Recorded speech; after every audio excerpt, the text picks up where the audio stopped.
そうだ。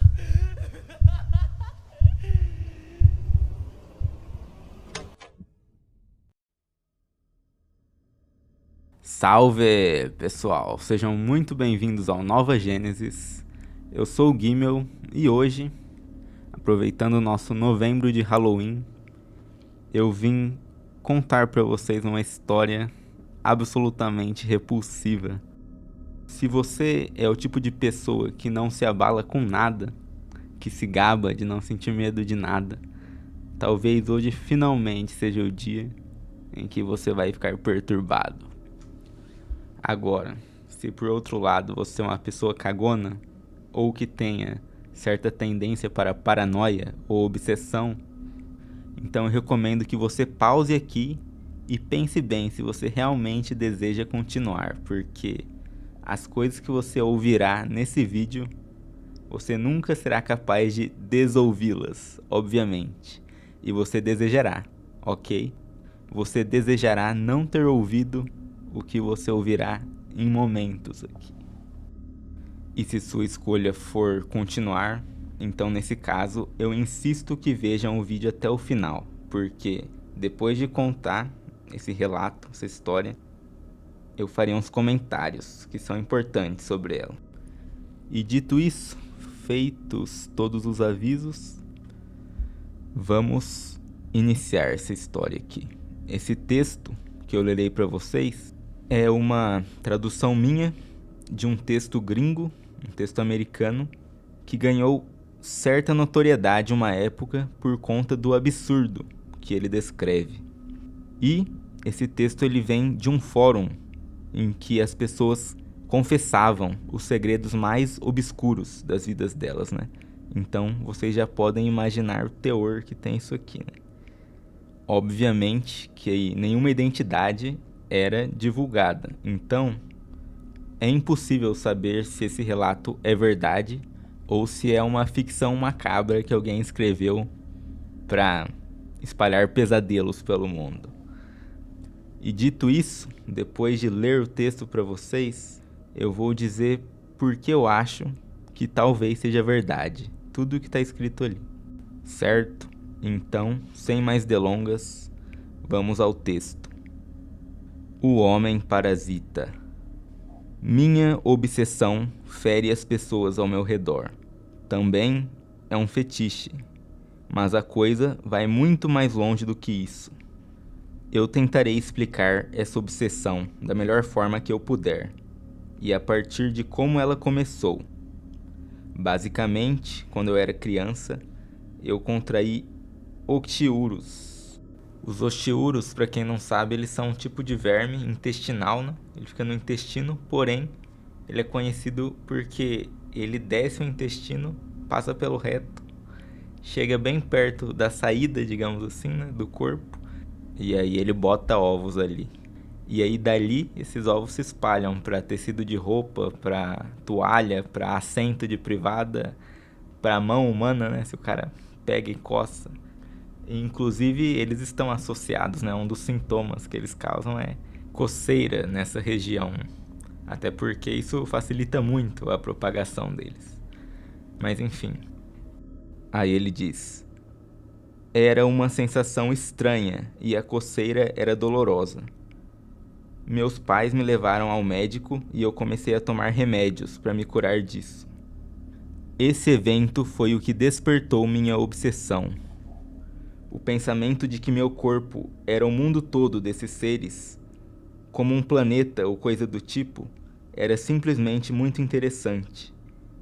Depois disso, comecei a pesquisar sobre otiúros e outros parasitas.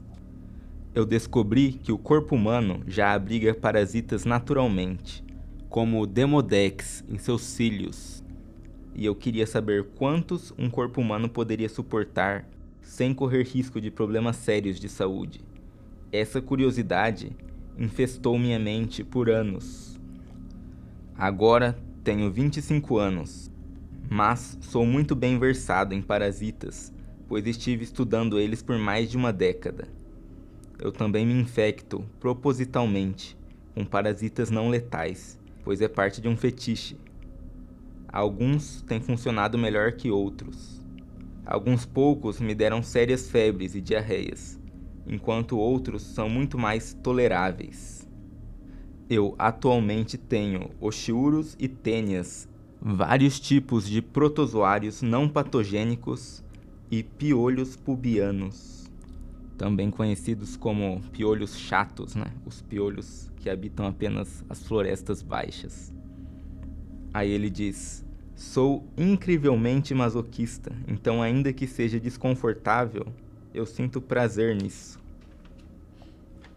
Eu também mantenho múltiplas culturas de percevejos de cama e sanguessugas em contêineres e permito que se alimentem do meu sangue de vez em quando. Essas coisas não são realmente minha paixão, já que não vivem primariamente no corpo humano, mas eu acho que são interessantes de toda forma. Eu acho que são muito fofos. Agora é hora da confissão. Minha obsessão e fetiche já não é mais sobre infectar a mim mesmo. Eu também tenho o desejo de infectar outros, e já agi de acordo com esses desejos. Às vezes, meus parasitas alcançam novas terras sozinhos. Minha família já pegou oxiurus várias vezes, sem minha intenção. Outras vezes, eu espalho eles propositalmente. Eu já infectei desconhecidos, amigos e até mesmo minha família. Eu sei que isso é ruim, mas simplesmente não consigo parar. Eu acho que tenho parasitas no meu cérebro, que me fazem sentir que tenho que espalhá-los. Eu sei o quão louco isso soa, mas se vocês soubessem a sensação, vocês entenderiam. Talvez isso seja uma doença mental, ou talvez a origem disso seja de natureza parasitária. Eu realmente não sei. Tudo o que eu sei é que me sinto bem quando faço essas coisas. Eu sinto uma intensa necessidade de espalhar minhas crianças. E quando faço isso, sinto prazer. Eu devo ter espalhado milhares deles até agora. Às vezes, coloco ovos de tênia nas bebidas das pessoas quando estou em festas ou baladas. Eu também peguei os piolhos chatos de uma mulher aleatória que conheci na balada. E estou bem certo que passei os chiuros para ela. Então, foi uma troca. Essa mulher nem mesmo era atraente. Eu só queria presenteá-la com alguns parasitas. E ao invés disso, tirei sorte grande dormindo com ela. Depois disso, espalhei os piolhos pelo menos para outras 4 mulheres. Eu também polvilho ovos de vermes em bufês, sempre que surge a oportunidade. Sim, eu entendo que pensem que é nojento e bizarro. Eu estou basicamente traindo minha espécie pelas minhas crianças. É difícil. Eu gosto de pessoas e tenho amigos e familiares maravilhosos. Mas eu também amo meus parasitas. E esse impulso é difícil demais de controlar. Eu não quero machucar ninguém quando faço essas coisas, mas uma força além do meu entendimento me leva a isso. Eu acho que posso ter um parasita no meu cérebro que ainda não foi descoberto. Eu peço perdão a todos a quem eu tenha causado desconforto, mas é por uma causa além do entendimento humano. E embora tudo isso possa ser justificável, ainda assim eu sinto culpa. Eu não quero machucar ninguém.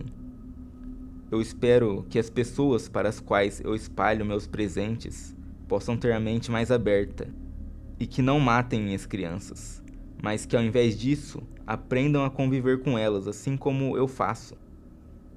Eu sei bem o quão estranho e nojento as pessoas pensariam que eu sou se descobrissem. Eu sei o quão imoral isso parece para a maioria das pessoas.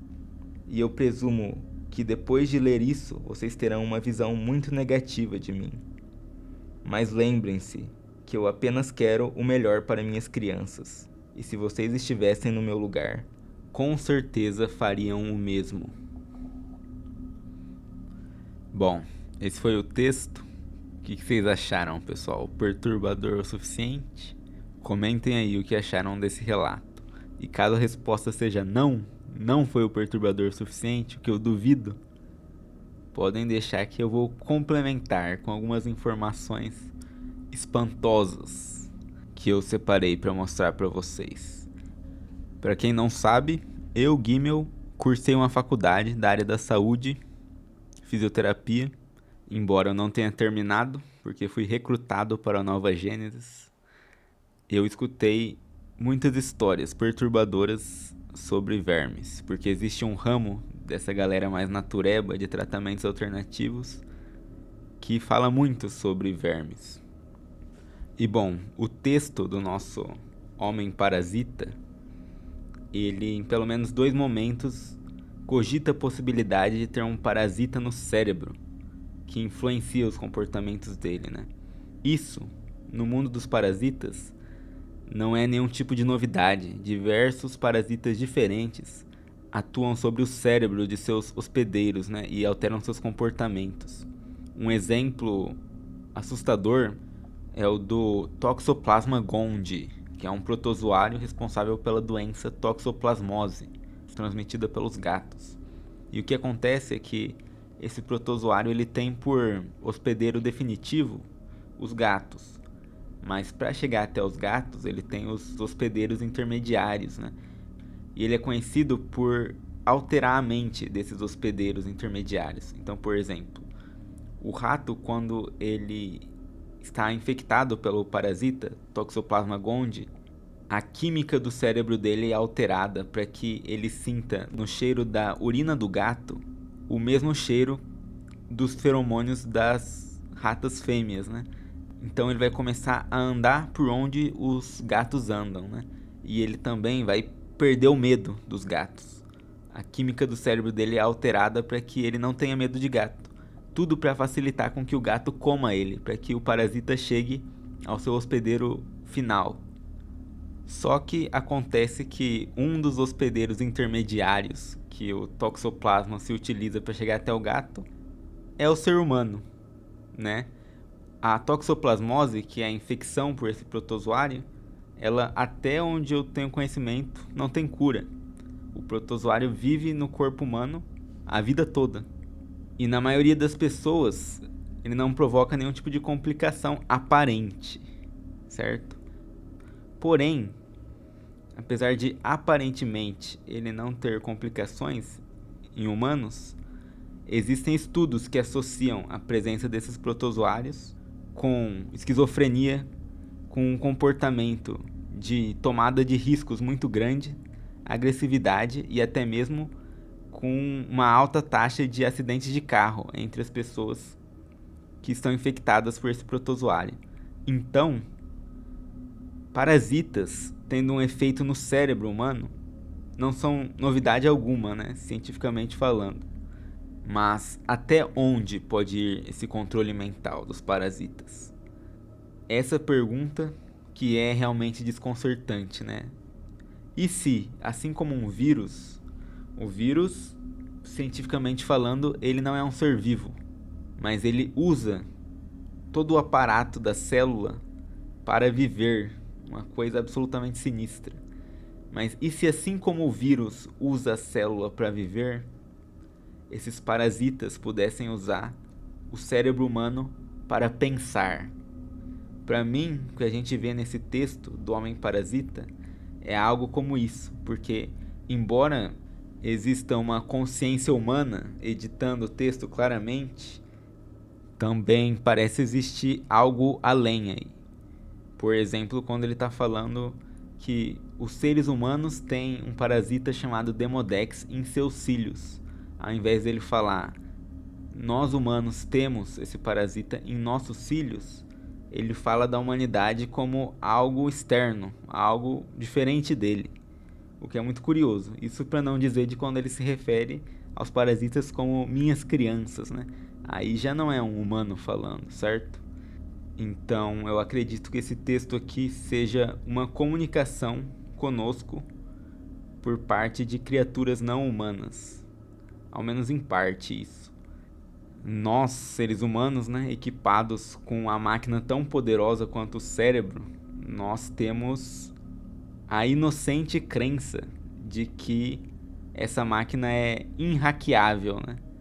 Mas e se os mais diversos tipos de criaturas, benéficas ou maléficas, estiverem pensando através do seu cérebro? Aqui é relevante lembrar, né, que o intestino humano é conhecido como segundo cérebro, porque ele é a parte do corpo que mais tem neurônios depois do cérebro. Ele tem mais neurônios até mesmo que a espinha dorsal. Ou seja, é muito razoável imaginar que criaturas que se especializam em invadir essa parte do corpo, se estabelecer ali e lutar contra todo tipo de defesa que o organismo vai usar contra eles, que essas criaturas tenham um domínio muito grande de neurônios, ou seja, de células associadas à mente, até onde elas podem manipular a mente humana. E é aqui que eu devo falar de certos relatos totalmente embasbacantes sobre essas criaturas, que novamente eu não tenho como confirmar se são verdade ou não, mas que nesse caso eu já ouvi mais de uma vez, então é um pouco mais factível. Bom, vamos lá. Basicamente, existe um método de combate aos parasitas que, na minha opinião, é um tanto quanto extremo, que se resume a pessoa fazer longos jejuns, longos, às vezes até de 40 dias ou mais, com o objetivo de matar o parasita de fome. Pois bem, essas pessoas relatam que antes da morte do parasita, ele joga como que um ataque psíquico sobre a pessoa, né? Provavelmente com o objetivo de tentar ao máximo a pessoa a comer e frequentemente comer algo específico. Porque reza a lenda, né, que determinados parasitas têm um alimento que é a coisa preferida deles. E quando te dá uma neura para comer certa coisa, talvez seja ele agindo sobre você já, né? E aí as pessoas relatam que ele provoca, por exemplo, sonhos ou até mesmo visões, né, que são sonhos acordados, desse alimento aparecendo, ou mesmo de você comendo esse alimento, né, para te tentar a comer. E até que a pessoa supera a tentação e aí ela expele o corpo morto do parasita, da forma que você já sabe, né, cagando o parasita.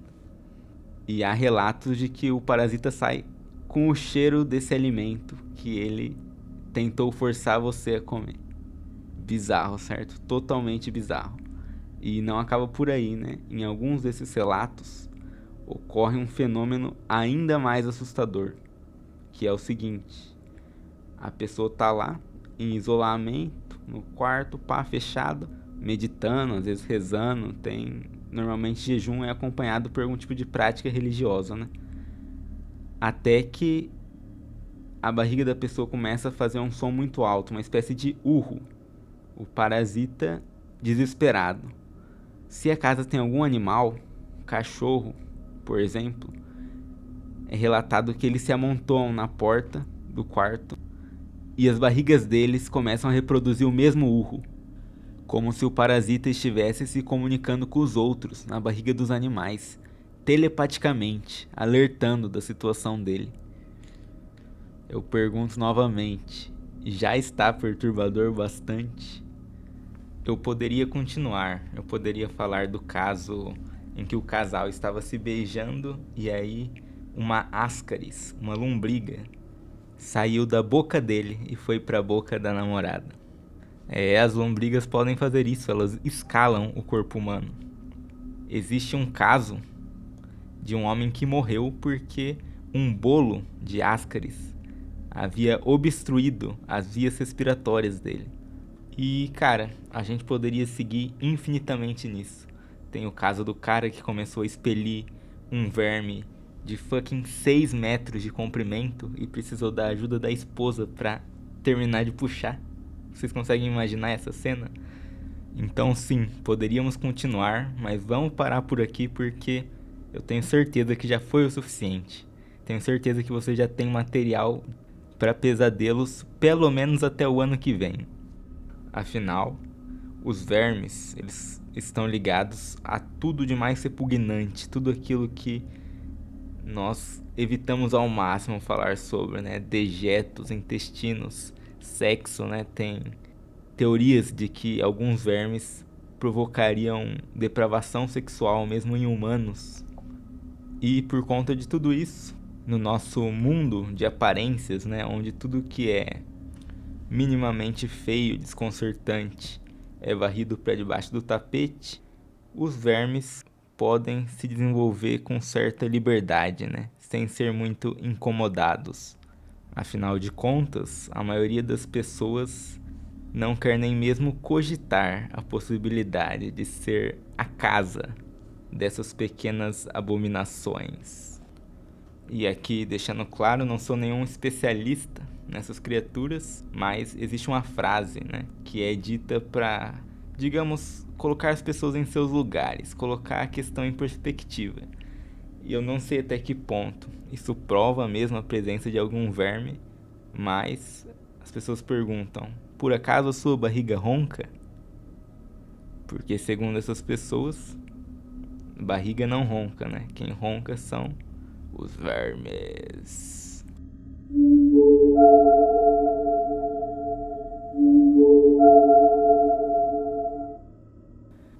E de toda forma, esse caso dos vermes, para mim, ele é um ótimo exemplo de como o nosso mundo, que supervaloriza a positividade, o bem, o amor e todas essas coisas belas, ele acaba gerando um efeito oposto, né? Ele gera um mal escondido muito grande.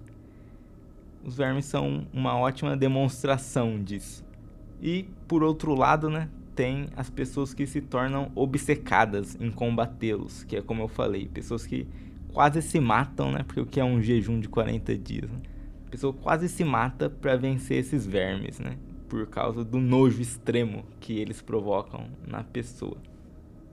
Essa é uma reação bem diferente da reação de simplesmente ignorar o assunto como se não pudesse acontecer com você e não de fato estivesse acontecendo, mas ela também provém da mesma hipervalorização da positividade, né? Da saúde. Isso é um grande sintoma do nosso tempo. A saúde se tornou uma obsessão. Ela se tornou um valor em si mesma. As pessoas não querem ter saúde para poder cumprir alguma tarefa, cumprir algum objetivo. Elas querem ter saúde porque sim. Elas querem eliminar qualquer menor possibilidade de defeito que tenha no corpo, como se quanto mais saudável ela esteja, mais próximo de Deus, né? E saudável fisicamente falando, né? O que é uma relação também completamente desequilibrada, como eu vou mostrar aqui para vocês através de um trecho de um livro que já foi lido aqui no canal pelo Capitão Aleph, mas sempre bom relembrar isso aqui, extremamente importante. O livro A Transparência do Mal, do filósofo Jean Baudrillard. E eu vou ler um trecho onde ele está falando sobre a tese da parte maldita, né? A Cursed Share. E vocês vão entender, né, o que eu quero dizer. Ele diz o seguinte: a produção ininterrupta de positividade tem uma consequência assustadora. Enquanto a negatividade gera crise e crítica, a positividade hiperbólica, por sua vez, gera catástrofe, pois é incapaz de destilar crise e crítica em doses homeopáticas. Qualquer estrutura que caça, expulsa ou exorciza seus elementos negativos corre o risco de uma catástrofe causada por reação violenta, assim como qualquer organismo que caça e elimina seus germes, bactérias e parasitas corre o risco de metástase e câncer. Em outras palavras, é ameaçado por uma positividade voraz de suas próprias células, ou, no contexto viral, pela perspectiva de ser devorado por seus próprios anticorpos, agora desempregados. Qualquer coisa que expurga a parte maldita de si mesma assina sua própria sentença de morte. Este é o teorema da parte maldita. Bom, se vocês viram os meus vídeos anteriores, vocês vão perceber que isso aqui é exatamente aquilo que eu chamei de o espírito do Halloween. O Halloween como aquela festa que mostra que as trevas são um elemento essencial à vida, né? Que elas devem ser respeitadas e até mesmo celebradas, desde que na medida certa, que é tudo uma questão de equilíbrio. Enfim, se alguma coisa ficou provada com esse vídeo, é a completa amoralidade da vida e da natureza, né? A natureza sabe ser bem feia quando necessário, né? Para não dizer horrenda, terrível. E a gente estava falando sobre os parasitas afetarem diretamente a mente humana, certo? Eu quero terminar esse vídeo falando sobre talvez o tipo mais perigoso e impressionante de parasitas que existe, que são os parasitas puramente mentais, aqueles que não têm um corpo físico. Eles são feitos de informação pura. E aqui eu não estou fazendo nenhum tipo de analogia. A gente já falou sobre isso no vídeo Meme versus Gene, onde, citando o renomadíssimo biólogo Richard Dawkins, a gente fala sobre como pensamentos, ideias, são coisas que se comportam exatamente como seres vivos. Eles lutam entre si, se reproduzem e evoluem dentro dos cérebros humanos, assim como os organismos físicos fazem nos habitats deles, né? E eles fazem isso para perpetuar a existência deles, assim como os organismos físicos fazem para garantir a preservação dos genes deles adiante, né? Então, o que eu estou dizendo aqui é que todas as ideias, desde a piadoca mais boba que se propaga de geração em geração, né? Tipo, é pra ver ou pra comer? Ou conhece a piada do não nem eu? São piadas bem imbecis e que sempre existem na mente humana. De geração em geração elas conseguem se propagar. Até ideologias políticas, religiosas e até mesmo sistemas filosóficos extremamente complexos. Todas essas coisas são seres vivos habitando a mente humana e lutando por sua autopreservação. Dito isso, dentro dessa categoria de parasitas mentais, existe um em específico que se destaca de todos os outros. Se trata de um vírus extremamente poderoso e que foi erradicado com sucesso há cerca de 1600 anos atrás. Porém, ele esteve dormente naquilo que é conhecido como a Biblioteca de Nag Hammadi, a biblioteca gnóstica, que foi desenterrada em 1945. E a partir desse evento, o vírus começou a fazer novos hospedeiros, né? Esse vírus, que é conhecido como plasmado, ele entra pelo nervo óptico do humano ou pelos ouvidos, através da audição, né? E o que é extremamente perigoso sobre ele é que ele provoca no hospedeiro o desejo de transcender a matéria e de romper com tudo que restringe essa pessoa, né? Mesmo que seja o conforto físico dos bens materiais ou o conforto mental de respostas, né? Que é o que as pessoas costumam buscar em ideologias, filosofias e religiões. Ele provoca, basicamente, o desejo de pensar coisas grandiosas que ninguém nunca pensou, ou de operar feitos que ninguém nunca realizou. Reza a lenda, inclusive, que o primeiro contaminado por esse vírus foi Adão, quando comeu o fruto do conhecimento.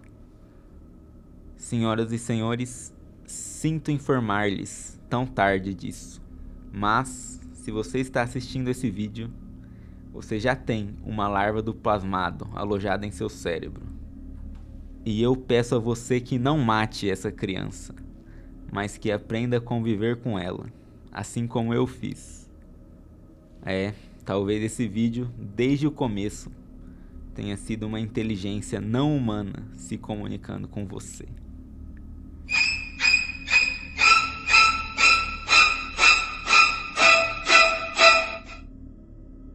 Nova Gênesis agradece a sua audiência e até a próxima.